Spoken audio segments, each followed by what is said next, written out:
Hi guys, it's Vesna here and welcome to Vesna TV Cooking. On this channel you can see lots of Eastern European dishes inspired with like a Canadian twist because I live in Canada. So for today I am participating in a challenge hosted by Domestic Diva Cooking.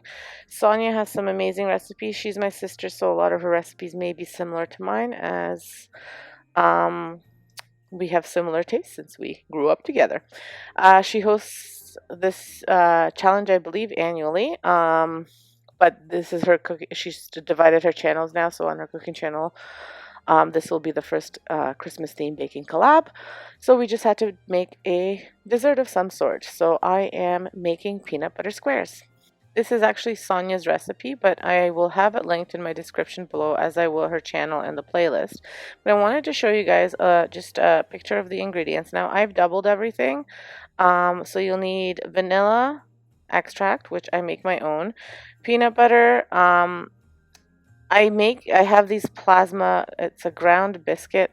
It's kind of like a graham cracker, so it doesn't have to be, it's supposed to be graham cracker, but I really like the taste of this. This is from my country, so this, like from where I'm originally from, and it's just like a ground cookie. It's something they give to, little kids because it has a lot of iron, but it's really good tasting and I really love it. Like I use it in a lot of my baking.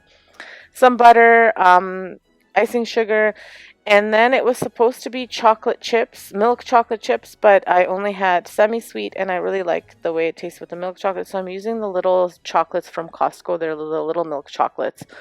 And those will be mixed with some peanut butter. And there is 250 grams. I'll put that in the recipe because the recipe calls for a certain amount of chocolate chips, but I measured it out so that way you know how many grams you needed. So you're going to dump all of the ingredients, except for the chocolate, into your mixer.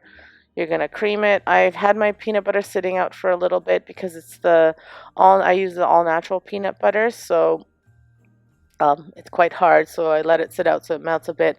Same with the butter, so everything is room temperature. And you mix the butter, the peanut butter, and the icing sugar. You cream it together, and don't put your mixer on so strong like I did because I do that often and then I get icing sugar all over my kitchen, but live and learn. So you cream that until it's all mixed nicely together.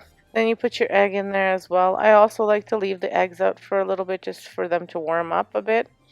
And I add the vanilla extract. Now this, I never measure. I always just eyeball and I put it in there. And then once everything is mixed, then you add the graham crackers. And you mix until it's all nice and combined. So I always kind of do this a little bit slowly just to add a little bit at a time. It is quite a lot for my mixer.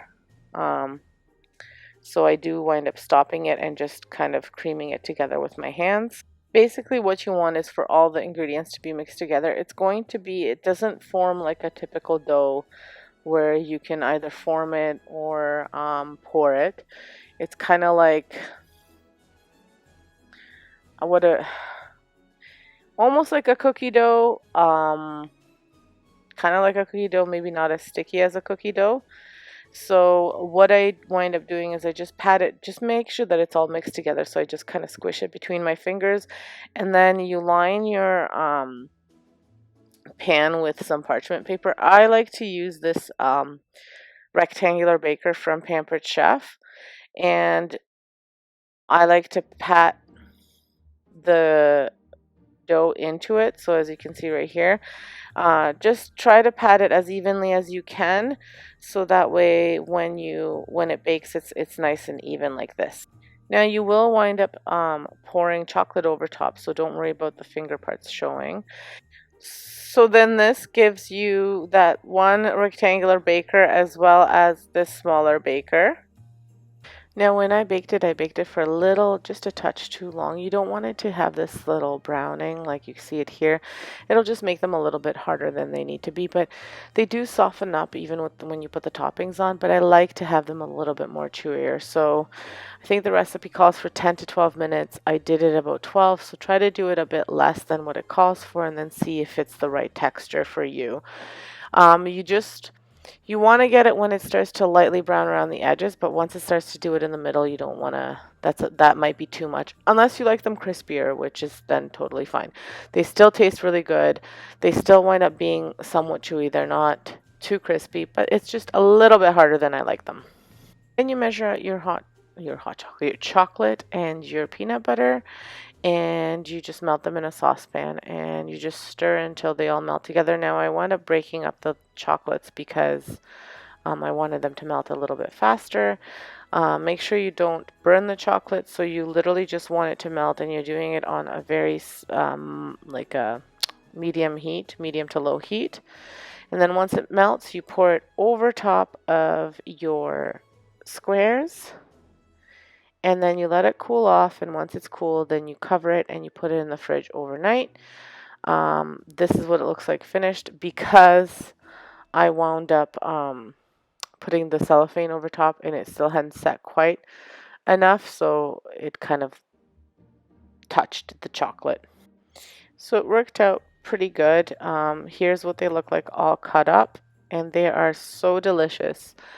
They're probably one of the best Christmas desserts that I like to make because they keep really well and they're always a hit. I've taken them to holiday parties, not this year, obviously, but last year I took them to a holiday party and they were the first things to go, and they were devoured within minutes.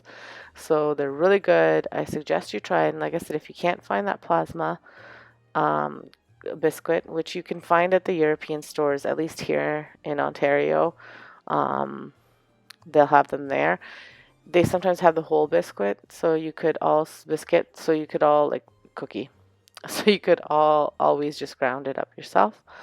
If you can't find the ground version, but if you can't find that, ground graham crackers will do just fine. So again, thank you so much for stopping by my channel. Make sure you check out the playlist, check out Sonia's channel, and take a look at my other recipes. Thank you so much. If you haven't subscribed, subscribe. Have an excellent day and stay safe.